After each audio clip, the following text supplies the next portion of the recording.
Recently, Assam witnessed one of the worst floods in the last 6 decades. But have you ever wondered why floods occur so frequently in Assam? Is it only because of the heavy rainfall, or are there any other geographical reasons as well? Let us understand this in today's discussion. So, why is this in news? Let us understand. See, Assam experienced one of its worst flood events in over 60 years, especially in the historically flood-safe districts such as Charaideo, Jorhat, and Shivsagar. These three districts have been affected by floods. And mind it, these three districts were historically considered as flood-safe districts. That means these districts came in a low-risk zone. Okay. Now, what do you mean by low risk zone? Low risk zone are those areas which has a less potential to be affected by floods. Now, whenever such events happens in a low risk zone, the casualties and the damage is quite higher. Okay. Because if we talk about high risk zones, okay, there are certain areas which has a high potential to get flooded. Okay. These areas have the high potential to experience flood like situations. So they are better prepared with their evacuation plans. The local people of that particular area, they know what are the safe routes. Okay, their infrastructure is designed accordingly. In short, the floods are predictable in high risk zones. But when we talk about low risk zones, the people do not have that mindset. The people are not mentally prepared to deal with such situations. There is no evacuation plans. The administration is not better prepared. That's why the conditions become more difficult if the flood safe districts are affected by such situations. Even the Assam government has informed the assembly that this was the worst flood situation in 6 decades. Okay. Now, these areas have received the floods. They have been flooded after 6 decades, like after 60 years. Okay. Now, scientists have described this changing rainfall pattern as the new normal driven by the climate change. Now, this is an example of a climate change. If you ever have to write an example related to climate change, let's just say that you are writing an answer, you can quote this example. Okay, these three districts, they have been flooded. Okay, now this is an example of climate change because the rainfall patterns have altered. You cannot predict the weather patterns right now.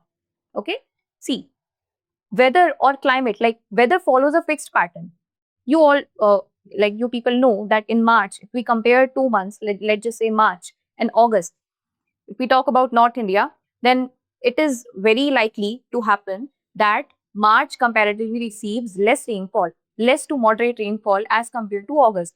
Because in August we witnessed monsoon. So here the weather is following a pattern.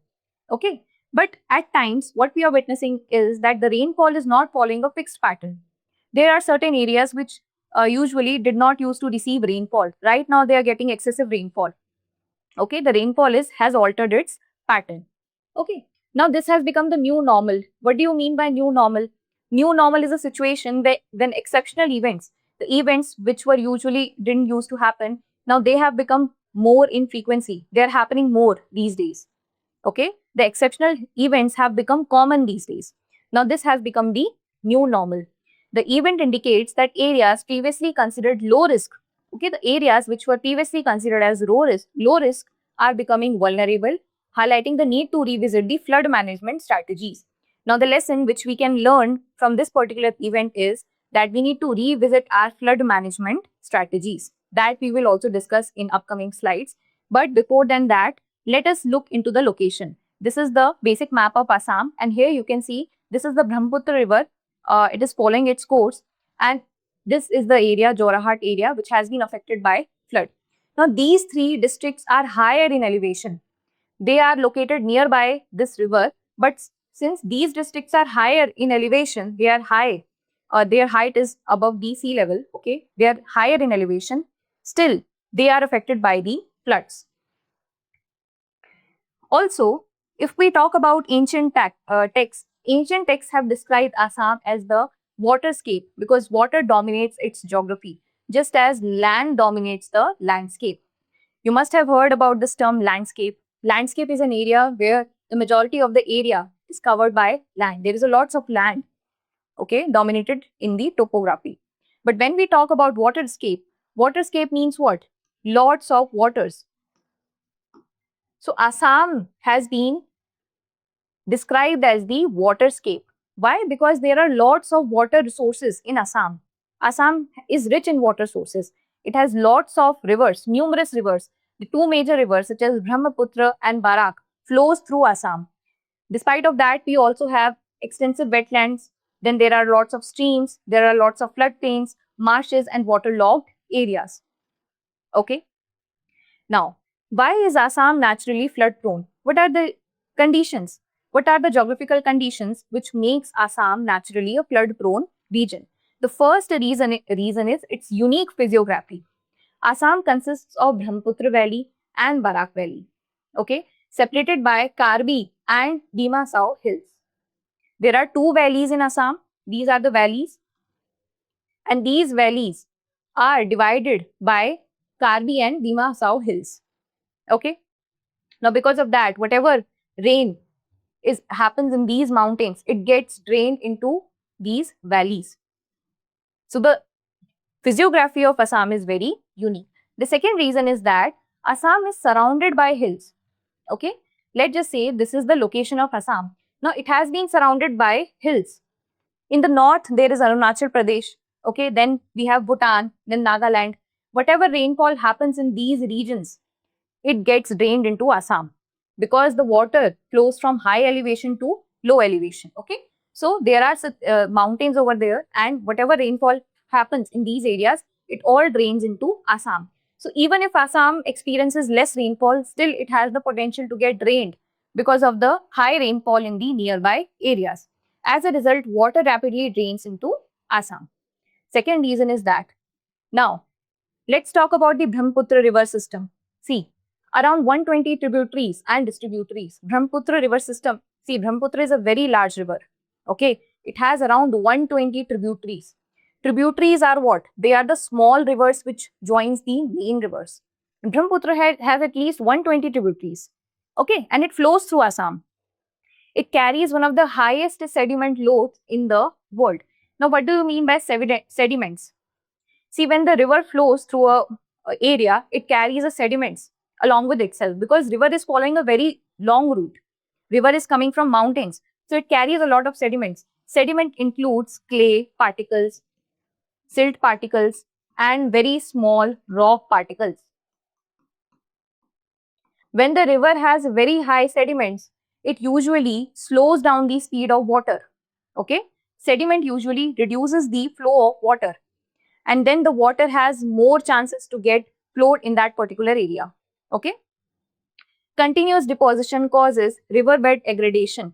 What do you mean by riverbed aggradation? See, let's just say that it is a river, okay, and this is the depth of the river. If the river is having a lots of sediments, then this will reduce the depth of the river, okay. This particular area is filled with the sediments. Now the depth of the river is reduced.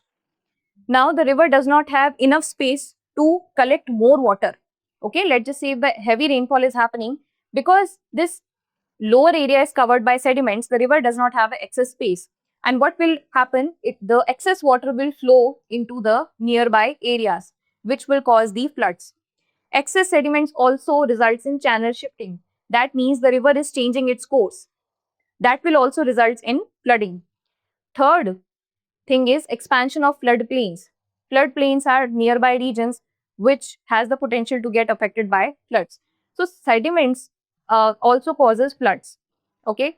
Now, fourth reason is the narrow exit. If we talk about Brahmaputra river flows through Assam and then it goes to Bangladesh. Okay. Water exits through Bangladesh, slowing drainage during the peak flows.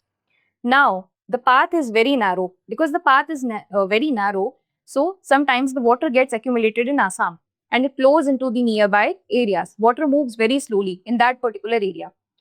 Also, Brahmaputra is also known as the sorrow of Assam. Okay, if I ask you which river is called as the sorrow of Assam, the answer is Brahmaputra. Now, in the comment section, you have to answer that which river is considered as the sorrow of Bihar. Okay, please write down in the comment section. Now, let us also talk about the challenges in the flood management. It is important for your GS paper 3. If you ever get asked that what are the challenges we face during the flood management, you can write these points. Okay. Now, the first challenge is about the flood risk zones. See, the recent flooding of the Charaideo Jorhat and Shiv Sagar demonstrates that historical flood maps are no longer reliable. You cannot rely on the historical flood maps because certain areas which were considered as a low risk zone, they are also getting flooded. Okay, so we cannot rely just on these flood maps. This necessitates the shift towards the dynamic. Dynamic means which change as per the time, okay, which has a scope to get altered. Climate informed risk assessment, okay, you can use these keywords in your answer writing instead of relying solely on the past flood records. Next, unscientific infrastructure developments, okay, roads, embankments, housing and hydropower projects have reduced wetlands and flood water storage capacity. If you will do the excessive construction, then our natural sources, the natural such as wetlands, flood water storage capacity and increasing flood intensity, the natural reservoirs will get depleted. Okay, there are certain areas, there are certain natural reservoirs which absorbs the excess water. Okay, for example, we have wetlands, we have forest areas. Now they act as a sponge. If there is an excessive water, they will act as a sponge, they will absorb that excess water. Okay, but because of this unscientific infrastructure development, there is a loss of natural flood buffers.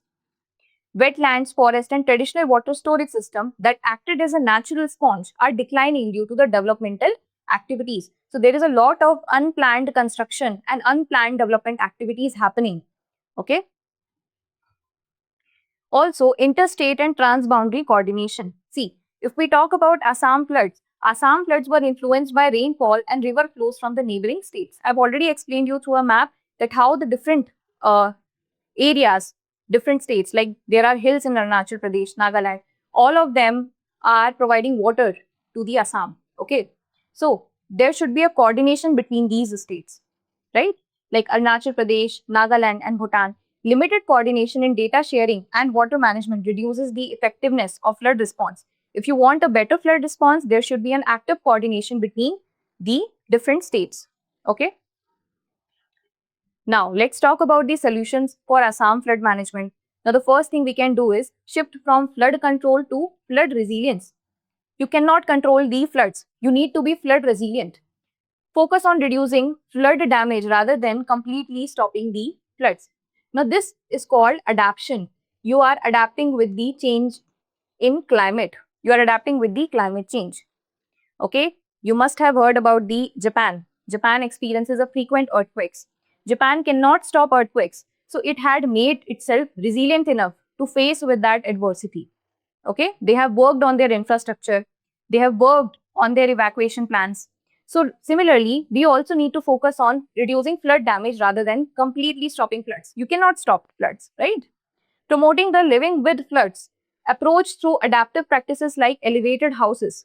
If you feel that this area is a flood risk area or it is a high risk area, then the houses should be constructed on elevated areas. Okay. Next is climate resilient flood planning. Update flood strategies according to changing rainfall patterns and climate risk. Use modern data for designing flood resistant infrastructure. This is a very important keyword. Use this in your answer writing. Flood resistant infrastructure. And for that, we need technology. Okay. If we want to update our flood strategies, we need the help of technology. So we should invest in technologies so that we can get the real-time data. All right. Next, community-based disaster management. We need to involve the local community participation as well. Okay. Involve local communities and panchayats in flood preparedness. Train people for evacuation and emergency response. People should know that how to evacuate themselves. They should know about the safe routes. Okay. So this need awareness. Then we need integrated river basin management. Manage the Brahmaputra basin through cooperation among Assam, neighboring states and Bhutan. Improve the data sharing. Okay, all the states should collectively come and they should share information related to the flow of the river, about the rainfall and etc. And also coordinate flood forecasting. Okay, make this more strong. Okay, more reliable and more precise. Then climate smart infrastructure development. Build roads, bridges and other projects considered future flood risk. Adopt resilient designs to reduce the long-term damage. Any infrastructure you are creating, let's just say you're creating roads. So make sure that the road has the better drainage mechanism so that water can find its path. Okay.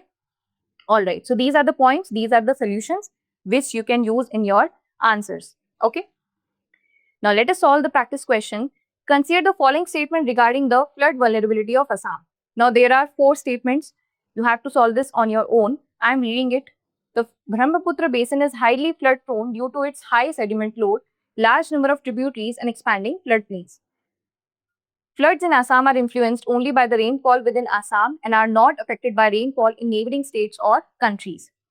Third, wetlands and floodplains acts as a natural buffer by storing excess flood water. Fourth, climate change has increased the occurrence of extreme rainfall events, making historical flood data less reliable for infrastructure planning. Now you have to tell me which of the statements given above are correct. One of them is incorrect. Okay. Now you have to find out on your own that which statement is incorrect. Option A, 1 and 2 only. Option B, 1, 3, 4. Option C, 2 and 4. Option D, 1, 2 and 3, 4. Okay. Now, you have to write your answers in the comment section. Also, I have another question for you. This is for your mains answer writing. Okay, the recent floods in Assam highlight the limitations of conventional flood control approach in the era of climate uncertainty. Discuss the major challenges in flood management in Assam and suggest a sustainable strategy for building flood resilience. Okay, you have to answer this question in 250 words. It's a 15-marker question. You can write down in the comment section. In short, also you can generate points, whatever is coming in your mind, you can write that in comment section. Okay, and that is it for today. I hope you like this video. Thank you so much for watching. Have a good day. For more informative content, like, share and subscribe, and do not forget to press the bell icon to get the notifications.